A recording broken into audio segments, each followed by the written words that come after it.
جنات جو ہوتے ہیں نا وہ رات کی تاریکی میں اپنے علاقے چھوڑ کر لوگوں کے گھروں کے آس پاس آتے ہیں، گلیوں میں آتے ہیں اور انسانوں کے علاقوں میں آتے ہیں۔ آقا علیہ الصلوۃ والسلام نے اسی وجہ سے ارشاد فرمایا کہ مغرب کی نماز کے بعد اپنے بچوں کو گھروں سے نکلنے سے باز رکھو، روکے رکھو،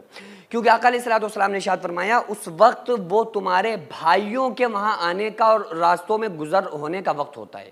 یعنی کہ مغرب کی نماز کے بعد جب اندھیرا ہو جاتا ہے نا، جیسے ہی سورج غروب ہوتا ہے تو اس وقت آقا علیہ الصلوۃ والسلام نے ارشاد فرمایا کہ اپنے گھر کے بچوں کو باہر نکلنے سے روکے رکھو۔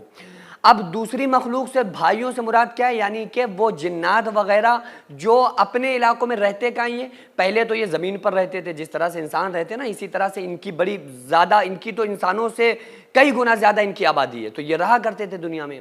لیکن اس کے بعد جب انسانوں کے لیے جگہ کم ہو گئی، جگہ تھوڑی ہو گئی، تو دعا کی گئی کہ اے پروردگار عالم ان جناتوں کو تو جنگلات میں اور ان کی زمین دوسری کر دے، کیونکہ انسانوں کے رہنے کی یہ جگہ ہے۔ تو اللہ تبارک و تعالیٰ نے ان کو طاقت عطا فرمائی اور ان کو جنگلات میں، پہاڑوں کے ایریوں کی طرف ان کو ڈھکیل دیا گیا اور یہ ان کا گزر بسر وہاں ہونے لگا۔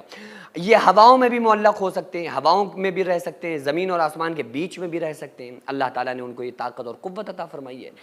تو رات میں تاریکی جب ہو جائے نا، تو اس وقت آقا علیہ الصلوۃ والسلام نے گھر سے بچوں کو نکلنے سے منع کیا ہے کہ گھر میں بچوں کو نکلنے سے روکے رکھو۔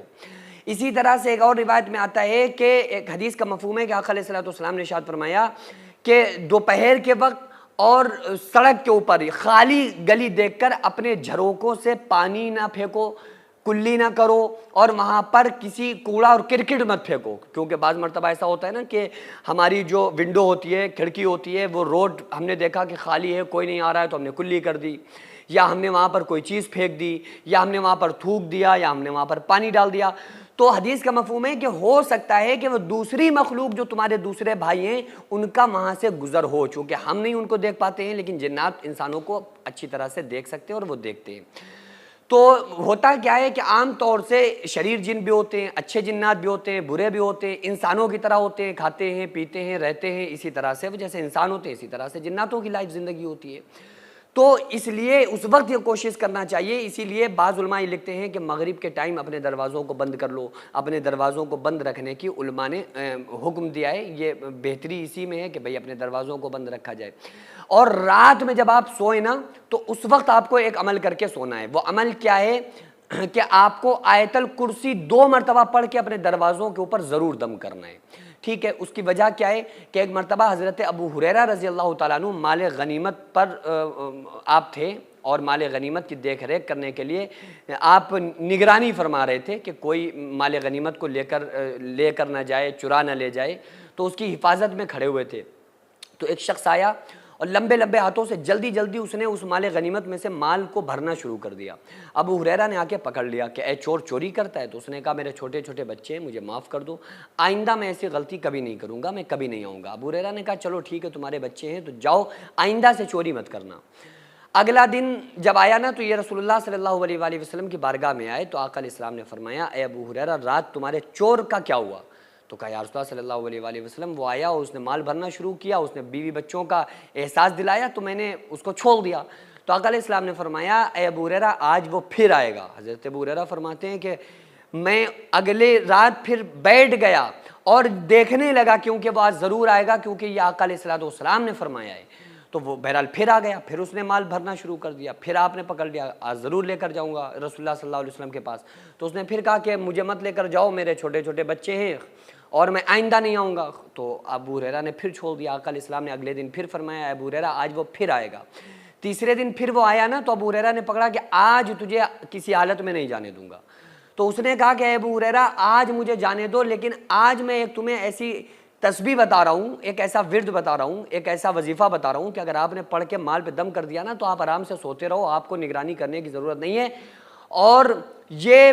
کوئی دنیا کا انسان اور کوئی بھی شے تمہارے مال کو چوری نہیں کر سکتی۔ تو ابو ہریرہ نے کیا وہ کیا ہے؟ کہا وہ آیت الکرسی ہے، اللہ لا الہ الا هو الحی القیوم، پوری پڑھ کے سنائی کہ یہ آیت الکرسی پڑھو اور دم کر دو، کبھی کوئی چور تمہارے مال کی چوری نہیں کر سکتا۔ تو تیسرے دن آقا علیہ الصلوۃ والسلام کے پاس جب ابو ہریرہ آئے نا تو آقا علیہ السلام نے فرمایا ابو ہریرہ تمہارے قیدی کا کیا ہوا، تمہارے اس چور کا کیا ہوا؟ تو ابو ہریرہ نے کہا یا رسول اللہ صلی اللہ علیہ وسلم وہ ایک تسبیح ایک وظیفہ بتا کر گیا، اور وہ وظیفہ یہ آیت الکرسی بتا کر گیا کہ اگر پڑھ کے دم کر دو گے تو کوئی مال تمہاری چوری نہیں کر سکتا،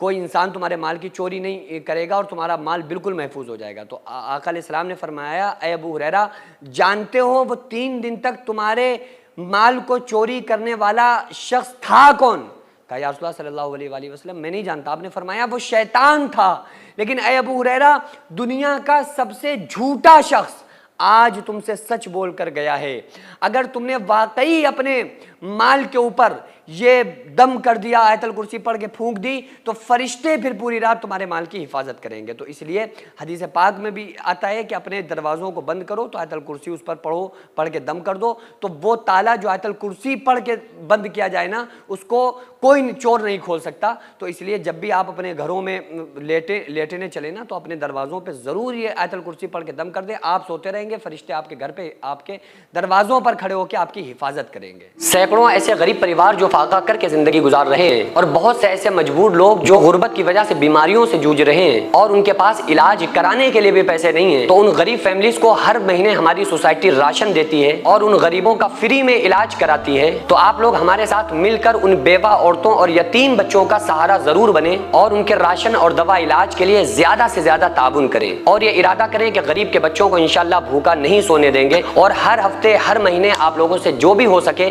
آپ تعاون ضرور کریں۔ ان کو 10 سال سے جو لوگ بستر پر پڑے ہوئے ہیں انشاءاللہ تعالی ہم سب مل کر ان غریبوں کا علاج بھی کرائیں گے، اور ہر مہینے انشاءاللہ تعالی ان غریبوں کو ہم راشن پہنچائیں گے۔ یہ سوسائٹی کا اکاؤنٹ نمبر ہے اور یہ اسکینر ہے، آپ لوگ اس اکاؤنٹ پر یا اس اسکینر کے ذریعے آپ غریب فیملیز کی ہیلپ کر سکتے ہیں۔